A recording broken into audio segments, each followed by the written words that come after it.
Genesis 8th chapter. But God remembered Noah and all the wild animals and the livestock that were with him in the ark. And he sent a wind over the earth, and the waters receded. Now the springs of the deep and the floodgates of the heavens had been closed, and the rain had stopped falling from the sky. The water receded steadily from the earth. At the end of the 150 days, and water had gone down. And on the 17th day of the seventh month, the ark came to rest on the mountains of Ararat.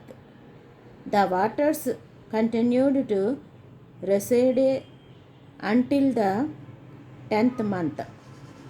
And on the first day of the 10th month, the tops of the mountains became visible.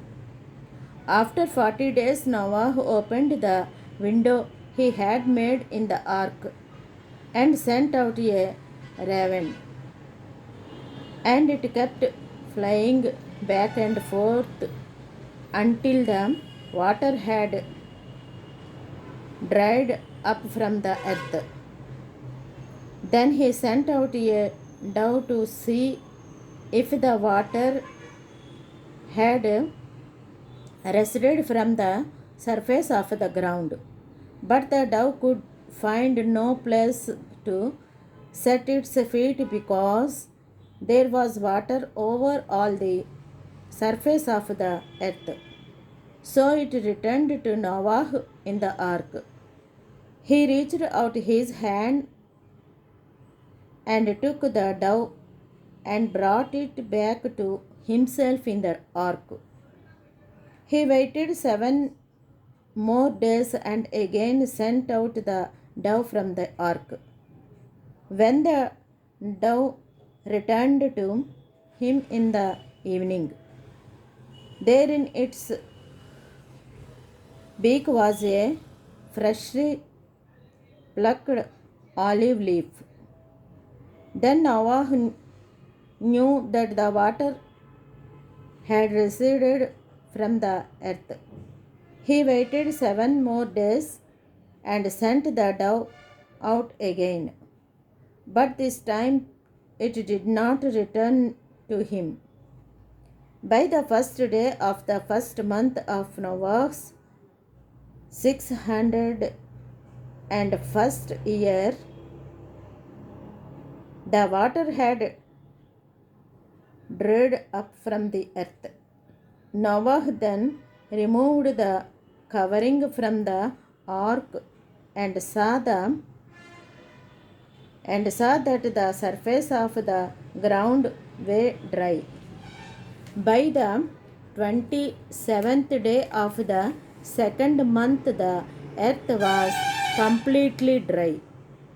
Then God said to Noah, "Come out of the ark, you and your wife and your sons and their wives.